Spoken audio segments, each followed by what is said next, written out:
Hello, it's just gone 9 o'clock here in Northern Ireland and in Port Stewart beside the sea. And I'm continuing to do some of my lockdown book readings while we're all staying at home and staying safe during these extraordinary times. Before I start this evening with another chapter of Breadboy, I just wanted to mention a couple of things. First is if you missed Paperboy, if you missed the Paperboy readings that I did, what's over a month ago now, I suppose, when I started doing these. If you missed the Paperboy readings, I'm uploading them all onto my YouTube channel. So if you missed them, you can go to my YouTube channel, which is Paperboy Belfast, and they're all going to be there. It's got Lockdown 2020 Paperboy book readings. So if you missed those, you can find them on YouTube. And then another thing that I've just released is the audiobook of Little House on the Peace Line. That's my fourth memoir. And last year I went to Kampala in Uganda, and I recorded the audiobook there with a youth project, social enterprise that I partner with in the slums of Kampala, and they did a great job of recording it for me. So when all this happened with the coronavirus and lockdown happened in the slums of Kampala, the problem there is when people can't go out, they can't eat. And so people are running out of food there. So what I decided to do was, rather than release Little House on the Peace Line commercially, I've released it free, again, on my YouTube channel. And I'm encouraging people, if you listen to it and you enjoy it, please make a donation to my partners in Kampala, and that will help to get food to people who are running out of food during lockdown in the slums of Kampala. Okay, that's a couple of wee plugs at the start tonight. My goodness, starting to sound like I'm doing adverts. But anyway, I'm going to continue with Breadboy now. And hello to who's joined already? Evelyn and Mary and Sadie. Hi Nigel. Hi Anne. Hello Yitzhak. Hi Andy and Sadie. You're all ready to go? Well, we're on to chapter 14. And Michael McKinley there again, as usual. Chapter 14 of Breadboy is the naughtily entitled Never Mind the Ballocks. Macaulay, bring that piece of paper to the front of this classroom now. Mr. Jackson was very angry, so he was. He scanned my handwritten letter with a dark scowl on his face. A vein on the side of his head began to throb, and he started to press his ballpoint pen into the desk with sufficient pressure to create a crevice in the wood. I could feel my heart thumping beneath my blazer. Is this some new quadratic equation, Sonny? No, sir, I growled in my newly broken voice that made me sound more surly than I intended. Read it out! But, no buts, Sonny! Read it out! He repeated, accentuating every syllable with the rap of his knuckles on my skull. It was dead sore, so it was, and I wanted to cry and call him a cruel old bastard, but I knew I had to try to be a man in front of a class with both Judy Carton and Timothy Longsley present. So I began to read what was written on my note. Dear Jim, please will you fix it for me to be lassoed by Wonder Woman? If she is too busy, could you fix it for me to have a ride in the TARDIS with Doctor Who to the year 2000? Yours sincerely, Tony Macaulay, age 14. The class fell silent, apart from a stifled mucky chuckle from behind Frankie Jones' slide ruler. Who is Jim? Demanded Mr. Jackson. He's your man from Top of the Pops with a cigar and the big chair that makes your dreams come true on BBC One, so he is, I ventured to explain. Little did we know. And who is this woman? He interrogated, tapping his ballpoint pen so aggressively on my letter that he rendered the words Wonder Woman illegible. She's a superhero that twirls around in the telephone box and shaves you from the baddies in her hot pants, sir, I replied. Well, he did ask. The ensuing eruption of laughter among my classmates made Mr. Jackson even angrier. No one had ever laughed or even smiled in Mr. Jackson's class. He made it as clear as a decimal fraction that mathematics was no laughing matter. Although the class was mainly laughing at me, there was a high probability that Mr. Jackson assumed they were laughing at his obvious ignorance of popular culture. I feared the ugly pulsing vein on his red temple was going to burst. Detention! He shouted with three syllabically synchronized full-fisted blows to my head. The summer of 1978 seemed so far away now. All too soon, I was back to school homework and bread delivery and darkness. At least Summer Nights was still number one, and in the video on Top of the Pops, Olivia Newton-John was back to being a virgin in a dress again. But everything else was changing, including me. My voice had finally completed the process of breaking. For a long time now, it had been jumping between octaves. For years, when I prayed out loud for no more killing in Northern Ireland, I sounded like a man. But when I shouted at my big brother for switching over to the football during Star Trek, I sounded like a wee girl. Now, at last, my vocal cords had settled down, and on the first day back at school, when I spoke to Joanne Galt, she rewarded me with a look of surprise on her pretty face and said, "Oh, lovely new deep voice, Tony." I was so delighted. I almost returned the compliment because I had noticed her lovely new breasts. But with my newfound maturity, I realised this would be inappropriate. Joanne's breast magnets were particularly powerful, but I was learning self-control. It was such a relief to be developing properly at long last. Now my voice had broken, it was only a matter of time before I would have to start shaving. I monitored my chin for emergent bristles on a daily basis in the bathroom mirror, but I could detect no new growth reflected in the spot-splattered glass. However, it was the darkening of the down on my upper lip that demonstrated that manhood was just around the corner. I invested some of my Breadboy tips in a plastic disposable Wilkinson sword razor and waited patiently for the moustache hairs to harden. I already had sufficient supplies of denim aftershave, and I longed for the day when I could apply its stinging effects to a freshly shaved upper lip. I wondered if Judy would notice my new deep voice, and so once again I began to practice saying, "Present, miss," in as low a voice as possible in readiness for the roll call in chemistry.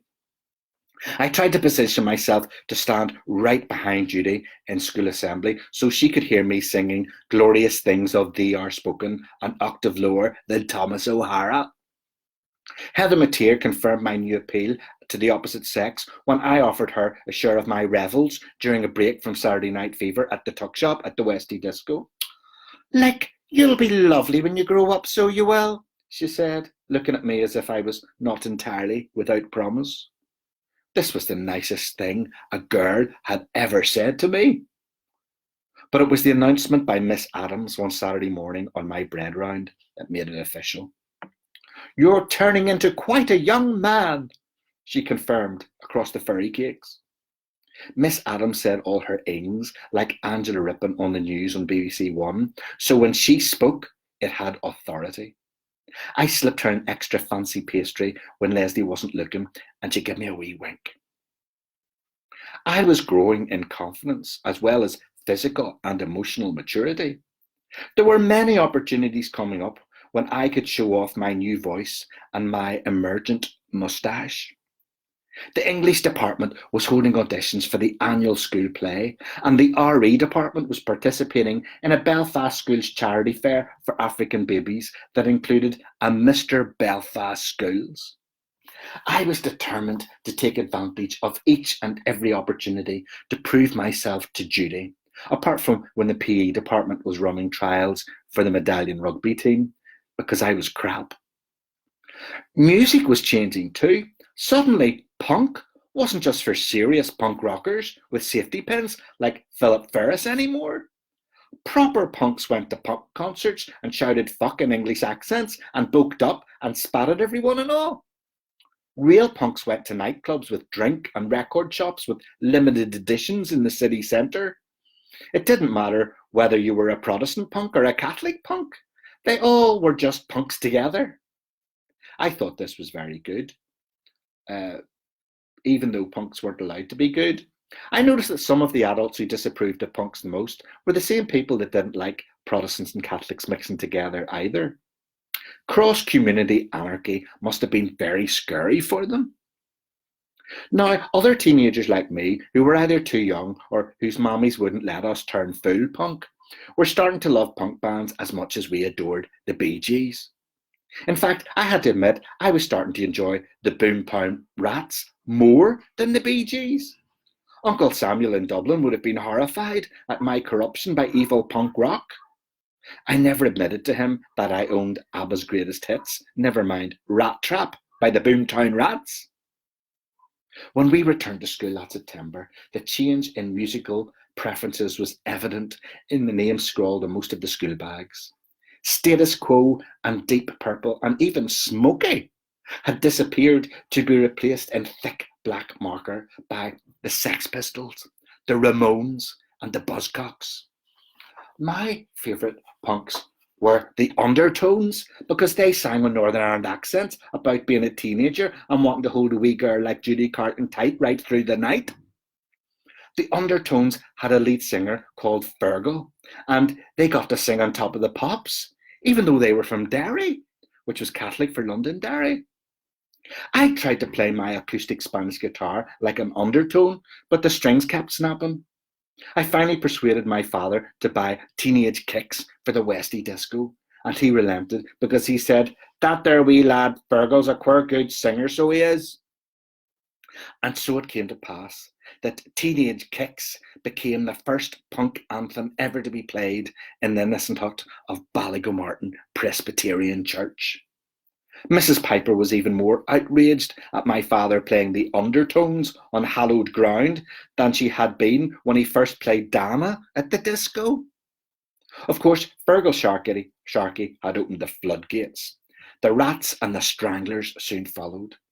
The soundtrack of the Westie disco became an eclectic mix of pop, punk, and disco. One minute I was bopping like Rod Stewart in tight trousers to Do You Think I'm Sexy? And the next minute I was trying to pogo like a hard man to the Jam. But it was one artist in particular who transformed my relationship with punk music more than any other. Her name was Debbie Harry. She was small and blonde and gorgeous and sexy, and she sang about hanging on the telephone in a band called Blondie that was named after her hair. She was the first woman to take over punk, the same way that other blonde lady had taken over the Conservative Party in England. Mrs. Thatcher told Valerie Singleton on Val Meets the VIPs that she never wanted to be Prime Minister, but Debbie Harry screamed from the rooftops that she wanted to be the queen of the new wave. When Blondie came on top of the Pops, I was transfixed. If I was still eating my smash and fish fingers on the picnic table in the living room when Debbie started singing, "I'm always touched by your presence, dear," the whole plate of food would be cold by the time the song was over. I was very touched by her presence, so I was. Because Blondie was performing live, I even watched the old grey whistle test for the first time. This was usually a boring programme on BBC Two for people with beards who were dead serious about music. The NME with moving pictures, basically. A clear indication of the establishment of Debbie Harry's place in my heart came when I finally took down Farrah Fawcett Majors from my bedroom wall and replaced her with Debbie Harry. Farrah had been up there for so long that the blue tack pulled chunks of wood chip off the wall. I couldn't bring myself to put Farrah in the bin because I was too grateful for all the pleasure she had brought me in her swimsuit. So instead, I folded her up and I hid her inside my Form 2 biology notebook in the wardrobe. Everyone was talking about Debbie Harry. Philip Ferris discovered her first and thought he owned her. Heather Mateer dyed her hair blonde to try to be just like her. The effect was spoiled only when Heather opened her mouth. Mrs. Piper referred to Debbie Harry as "that wee blonde hussy from America." But Titch McCracken was every bit as entranced as me. "See her, see Blondie, see your woman, see me, see her. Fuck." He panted with understandable excitement and incoherence every time Debbie Harry came on top of the pops. Frankie Jones made everyone laugh at school orchestra practice when he said that Debbie Harry could blow his trumpet any day. I wasn't sure what was so funny, but I joined in laughing anyway because it was some reference to sex I should know about. I suppose the idea of a punk goddess playing a traditional brass instrument was quite amusing, but I didn't think it deserved quite so much laughter. Yeah, Debbie Harry can play my violin too anyway, I added, expecting further hysterics at my similar manly witticism. A confused silence ensued, and I had a massive reddener and quickly excused myself from my seat by pretending I had to fetch some rosin for my squeaky bow. Such was the impact of punk that during lunch break in the playground, I even found myself asking a shocked Ian Forrester to lend me his NME when Debbie Harry was on the front cover. This scenario would have been inconceivable even 6 months before. It was like Patrick Walsh at the School of Music asking to borrow my Presbyterian hymn book. Of course, I had certain religious and ethical difficulties about the punk movement. Could a wee good-living fella really support punk with all its filth and vomit? Could the only pacifist teenager in West Belfast be reconciled to punk's clear clash with the philosophy of non-violence? Even if my mother let me become a full punk, I was sure Jesus wouldn't let me. So I came to a moral and cultural compromise. I decided to call into Al Mac's newsagent to cancel my Look In magazine. My former employer was devouring a large bag of KP nuts between drags on his cigarettes.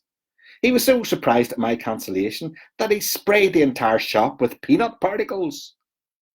I couldn't go the whole way and order the NME because it sneered too much at ABBA and I could never be disloyal to Agnetha. So I chose Record Mirror instead because it reported positively on both pop and punk. For me, it was the perfect compromise, like joining the Alliance Party. Even my big brother approved of my new weekly magazine in spite of the fact that it contained no football coverage whatsoever.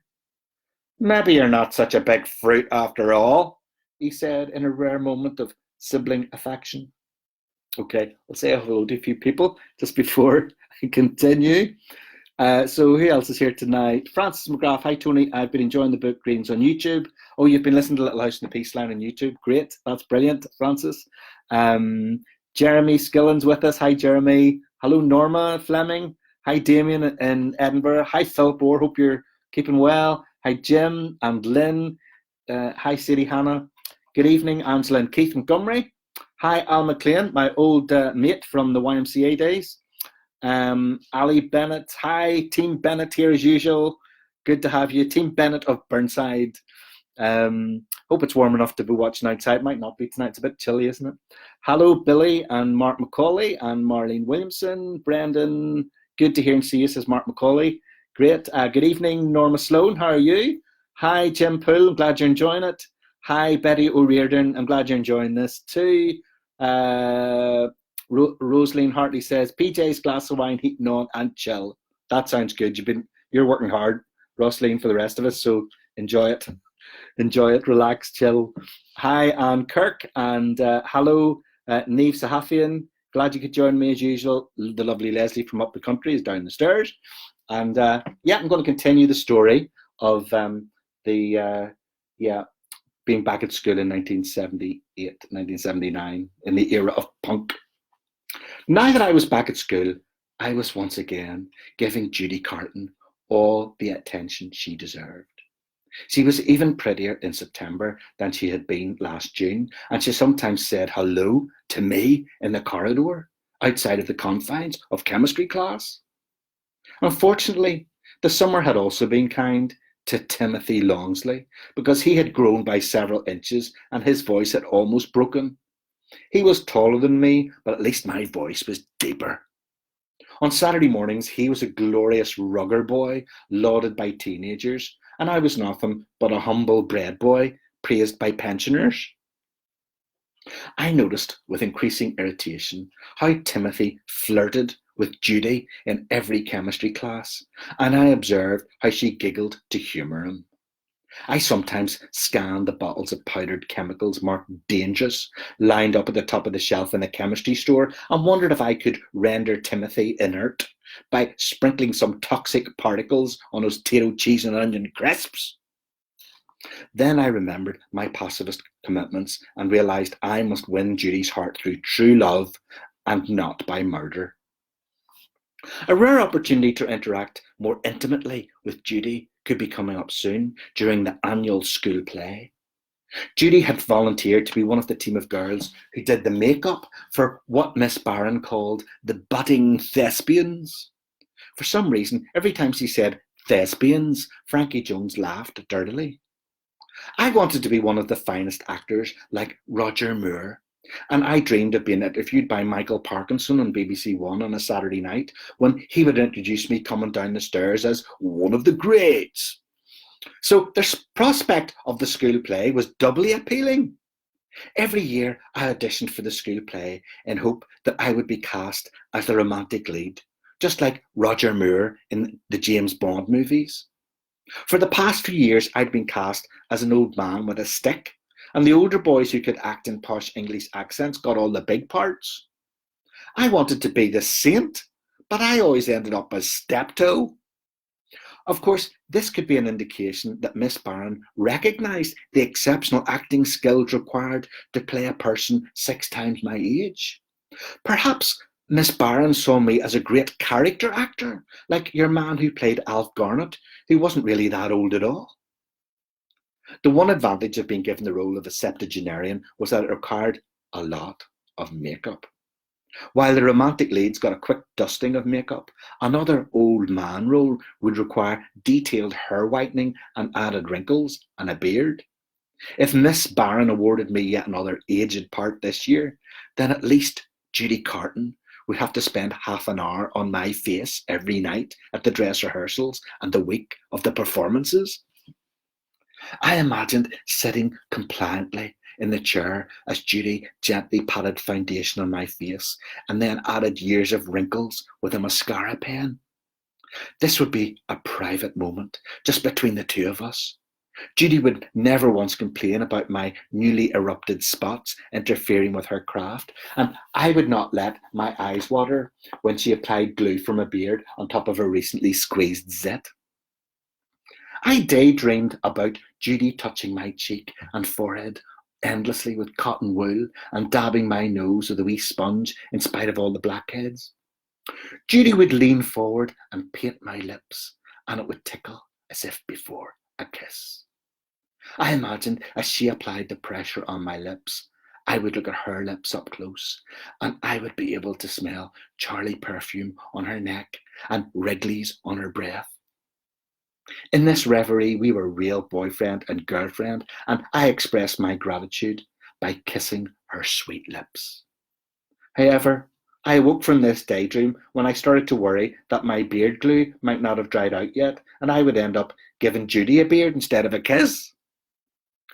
Mind you, the big news with this year's school play would not be yet another Shakespeare comedy or tragedy full of old people's parts.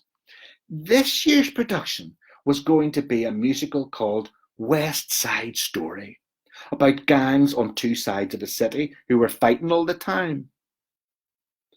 This was more like real life in Belfast than a Midsummer Night's Dream would ever be. I assumed there would be no old men required, and when I heard that the lead role was called Tony, I knew it was made for me. The auditions were coming up soon, and I was determined to prove myself as the next Roger Moore. That I started to practice moving my eyebrows up and down in the bathroom mirror. However, even before the auditions for the school play came up, another exciting opportunity to impress Judy emerged. We were all standing in the assembly hall after singing Glorious Things of Thee Are Spoken to a German tune for the 40th time that month.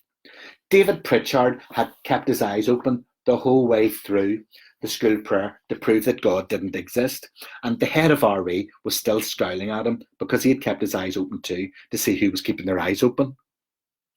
Our headmaster was making the announcement, and it was the usual thing. Stop running in the corridor, wear your ties properly, no cheeking the dinner ladies, and aren't the glorious first 15 rugby team truly wonderful? It was all very routine until this announcement. The school charity committee are holding a talent contest at Christmas to raise money for Save the Children Fund. I dropped my school hymn book in shocked delight. This was another opportunity to do two of my favourite things at the same time, just like acting and getting my face done by Judy. I could display my impressive musical talents in front of the whole school and save lots of wee African children in Africa simultaneously. This was the most exciting thing that had happened to me since Leslie had forgotten to put on the handbrake in the mini shop, and we had travelled backwards down the hill at speed towards the paramilitary's community centre, and Leslie jumped into the cabin back just in time and stopped us. I began to hatch a plan of how I was going to win the talent contest. The pupils would be asked to vote for their favourite act with a clapometer like Opportunity Knocks with your man Huey Green with a funny eye.